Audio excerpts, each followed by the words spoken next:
Gledate jutarnji program.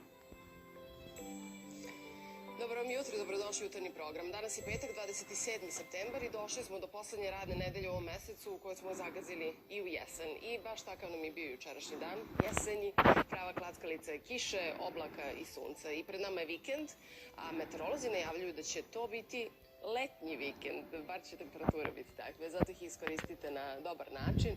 Ako imate vremena, provedite to slobodno vreme negde, na primjer, u prirodi.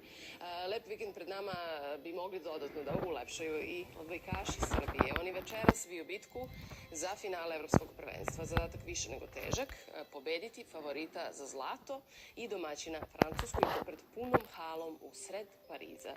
Od 4 reprezentacije koje su se plasirale u samu završnicu na ovom prvenstvu, samo Srbija je bila u istoj fazi takmičenja na prethodnom šampionatu. Izabranici Slobodana Kovača brane bronzu, ali imaju jasnu želju da ovoga puta naprave bar jedan korak više i u Srbiju dođu sa odličnim, nešto sjajnim od prethodnog. Zato mi njima posvećujemo ovu prvu sliku jutra. Večera smo uz njih svim srcem, već ono nama dobro poznato. Za sve navijače, čuvajte se, svete plave čete. I ovo jutro standardno otvaraju naši dežurni reporteri Maja Spirić u Beogradu i Radovan Lazarević u Valjevu. Prvo ćemo pitati Maju kako jutro sviće u glavnom gradu. Dobro jutro, Maju. Dobro jutro, Dragana. Divno jutro sviće. Moram da kažem, znatno je toplije nego prethodnih dana.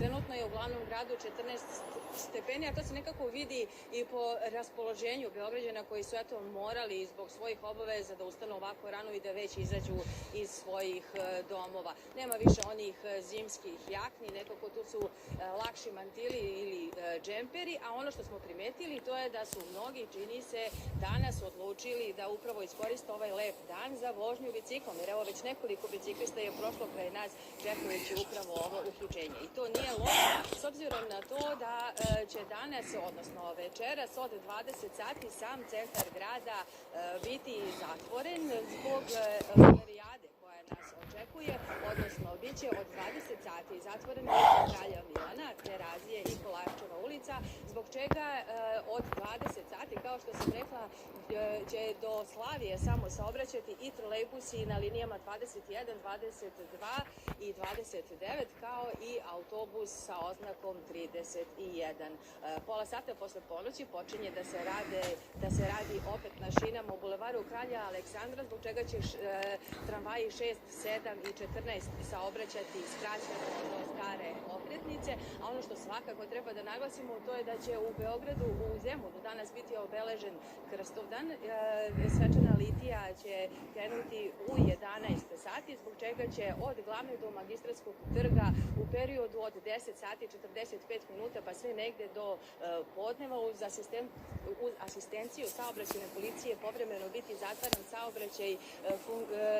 Linije gradskog prevoza neće menjati svoje trase, ali će čekati prolazak litije kako bi nastavili svoj put. Eto, toliko za ovo prvo javljanje i baš kao što si rekla, čeka nas jedan lep dan sa maksimalnom temperaturom od 25 stepeni u glavnom gradu. Dragana? Hvala ti, Maja, čućemo se još od ovog programa. Sada proveravamo kako jutro sviće u Valjevu. Dobro jutro, Radovane. Dobro jutro, Dragana. Jutros je u Valjevu prohladno, ali nema kiše. Temperatura je svega 11 stepeni. Ovog jutra udiše sveži i čist vazduh, sezona grejanja još uvek nije počela, pa će Valjevci ove lepe dane iskoristiti na najbolji način, o tome ćemo malo kasnije. A sada da kažem da i pored toga što su preduzete, odnosno donete mnoge mere za poboljšanje kvaliteta vazduha u gradu, ovde mnogo toga nije urađeno, jedino se gradska bolnica priključila na sistem daljinskog grejanja. Krušik ostaje i dalje najveći zagađivač, jer će i ove sezone koristiti lignit za svoje grejanje. Za građane koji su očekivali subvencije da bi prešli grejanje na pelet, ovoga zime i ovog meseca ništa neće biti, tako da sve ostaje gotovo po starom. A vikend pred nama Valjevci će iskoristiti na taj način što će prošetati vencem lepih valjevskih planina. Neki će otići u nedelju u Tričeviće gdje će se održati takmičenje u pripremanju najboljeg jagnjećeg pečenja, a jedan broj Valjevaca sutra će detaljnije posjetiti još jednu značajnu izložbu iz moderne galerije u našem narednom javljanju. Hvala Radovane, vidimo se uskoro. I sad ćemo do Goce da proverimo kako će nam biti vreme danas. Evo, negde smo napravili i kratku najavu lepog vikenda. Goco. Dobro jutro, Dragana, dobro jutro našim Koliko će gledalcima. to biti lep vikend zapravo? Dragana, 30 stepeni, ali dovoljno lepo. Pa onda je zaista kao letnji. Da čujem. Iza naših krajeva trenutno nema značajnije oblačnosti, pretežno je vedro, umerene oblačnosti ima na jugoistoku zemlje, ali nema padavina, ponegde po kotlinama i visoravnima Srbije ima magle, pa je preporuka da budete oprezni za volanom. Temperature u većini mesta oko 11-12 stepeni, koliko je trenutno u Novom Sadu i Kragujevcu, u Beogradu malo toplije, 14 stepeni, u Negotinu i Nišu najtoplije ovog jutra 15 stepeni, na planinama je svežije, tamo je proteklog sata izmereno 4 stepena. Raste vazdušni pritisak iz naših krajeva, oblaci koji su Srbiji donosili padavine izmeštaju se dalje ka istoku, ipak zbog povećane vlage u vazduhu u jutarnjim satima i tokom prepodneva moguće magla. Zatim se očekuje pretežno sunčano i prijatno toplo vreme. Vetar će biti slab promenljivog pravca zbog priliva toplijeg vazduha. Danas temperatura od 20 do 26 stepeni. I u glavnom gradu pretežno sunčano i vrlo prijatno vreme tokom dana. Najviša dnevna temperatura 25 stepeni. Vazdušni pritisak je oko proseka. Tokom dana se bitnije neće menjati. Narednih dana u našim krajevima pravo letnje vreme. Dakle, jutra će biti maglovita, ali tokom dana temperatura do 30 stepeni i tako ćemo, Dragana, ući u oktobar. Dakle, sa ovom veoma visokom temperaturom, a tamo od srede... lepo leto. Da. Tamo od srede više oblaka, ponegde kiša i pad temperature. Hvala ti, Goco. Pričat ćemo o vremenskoj prognozi, naravno, više puta u toku jutarnjeg programa. Pripremili smo niz interesantnih tema sve do 11 sati, a na ovom mestu ćemo napraviti samo kratak pregled neke od njih. Kako će izgledati manifestacija Vukovi dani u Beogradu, koje organizuje Udruženje samohranih roditelja i porodica dece sa invaliditetom Plava školjka, sa željom da ukaže javnosti koliko je važna vidljivost dece i mladih sa invaliditetom, ali i vršnjačka podrška.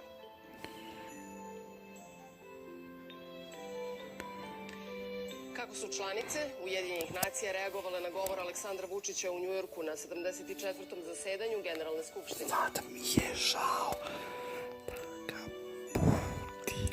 Juče je u 29 zemalja, članica mreže saobraćajnih policija Evrope, uključujući i Srbiju, obeležen dan bez poginulih.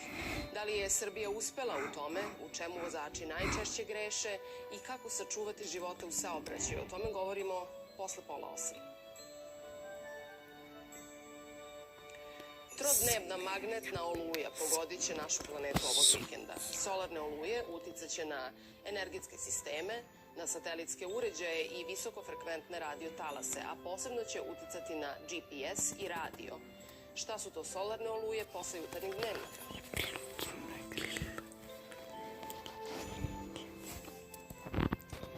Bio je sa nama u jutarnjem programu pred revanš sa Turskom Alatijom i od tada ne zna za poraz. Partizan je od tada eliminisao Molde i ušao u Ligu Evrope, odigrao nerešeno sa Alkmarom i pobedio u 161. večitom derbiju. U 9:30 gost jutarnjeg programa biće trener Partizana Savo Milošević.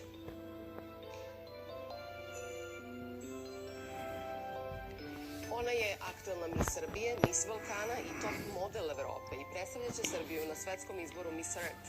Zove se Ljubica Rajković i učestvovaće na ovom najprestižnijem i odgovornom svetskom izboru lepotica, jer je cilj ovog izbora da promoviše ekologiju i zaštitu planete.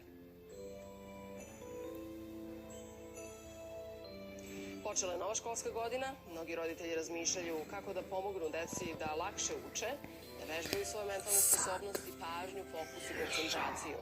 I roditeljima i deci u tome može pomoći Malac genijalac, to je školica koja se na poseban način bavi razvojem mentalnih kapaciteta deteta.